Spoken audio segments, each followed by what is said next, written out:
In a book entitled Learning Side by Side, we use magic not to impress people, but to learn how to analyze what is going on as a game, turning magic into science. In that vein, I'm going to show you today a trick shuffle that doesn't accomplish anything except what the magician wants it to, and then a new card trick that takes a special deck. So let's just take some ordinary cards, and you're going to want to practice this. We'll get rid of that joker for a moment. You'll want to practice this, and it's best to start off with a little smaller cards if you have smaller hands than mine, and maybe ones that are a little bit more limber than these. As they play, they bend a little bit easier. Separate them and release the pressure on your thumb.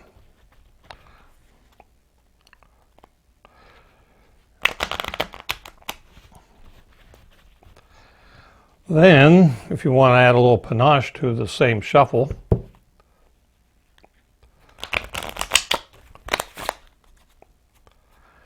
keep the cards down. Takes a little practice. You don't want to show the other people the bottom card.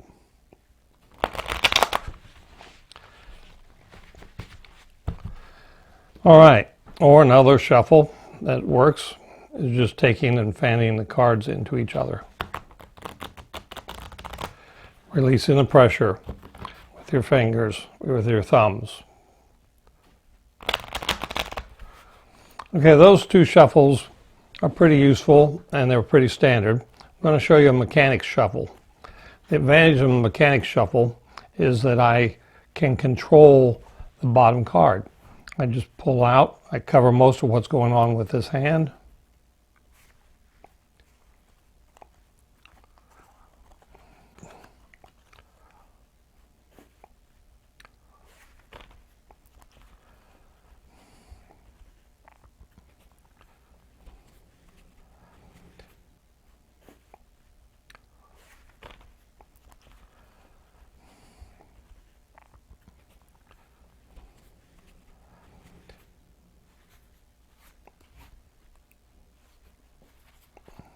Shuffle it a couple of times, and you'll notice that the joker is still in the bottom.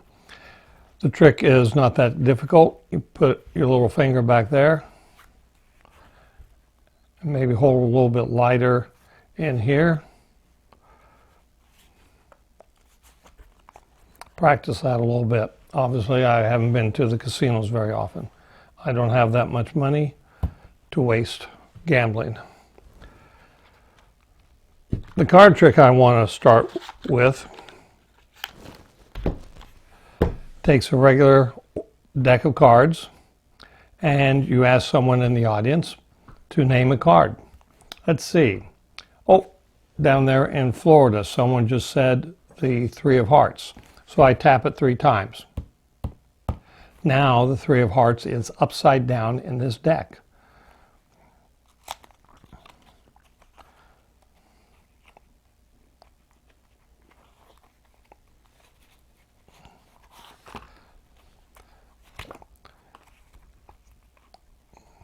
So let's go ahead and find the Three of Hearts.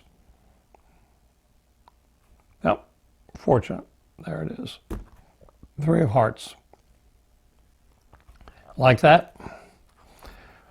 We can do it one more time. Let's find the Five of Hearts. Five of Hearts. Tap it. Five of Hearts is now upside down.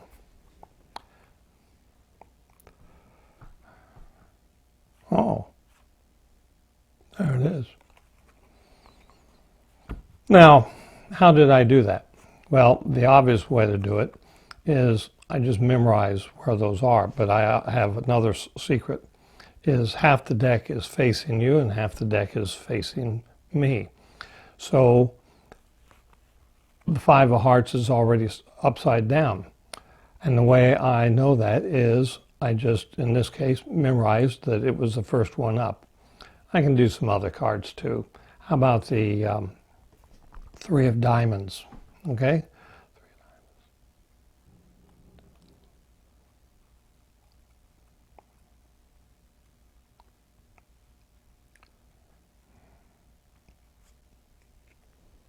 There we go. So how did I do that? Well, I simply memorized where all these cards were. Well, let's see. Club. Let's see. 1, 2. Oh, I bet this one, whoops, is the 9 of clubs. Yep. How did I do that? Well, do you believe I memorized all those cards?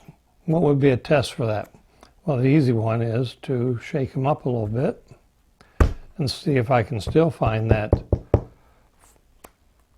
9 of diamonds in there. It should be at the bottom now. Let's see if I can find the 9 of diamonds. Oh, get rid of that one.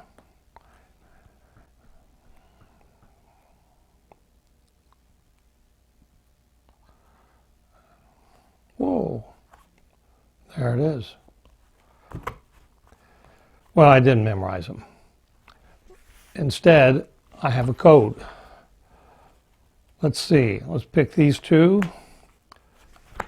these two, these two, and these two. Let's see if I can find the code. A 4 and a 9, a 6 and a 7, a 10 and a 3. Do you got the code? Can you predict that there's an ace underneath that one? Well, what about figuring out the suit? My code for the suit is that's 4 corners on a diamond. Therefore, the club has 3 corners. This is a spade. It looks like a heart with an arrow in it. It's black. That one's red. This is 3, so this must be a diamond on the other side. This is a heart, and it must be a spade on the other side. So I have this code. I simply arrange all these so that they're all facing the same way up. The only exception is, what about a king? Well, let's see if we can come up with a code for a king. Here's a king. The king is 13, so on the other side I put another king.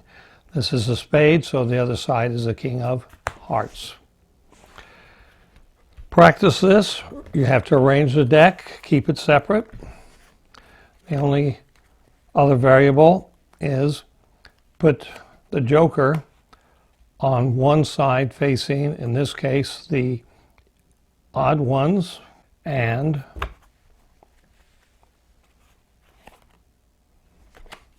make sure you keep them in order so that when you put it into the deck, you have one of two situations. If you pick out an odd number, you turn it over so you're ready to go with an even number.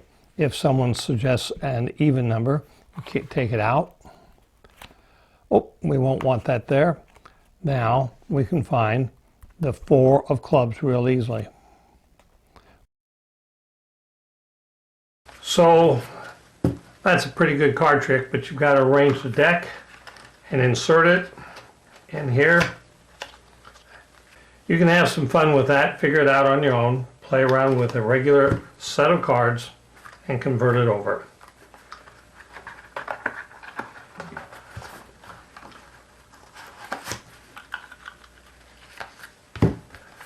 Thanks for watching STEM Sherpa.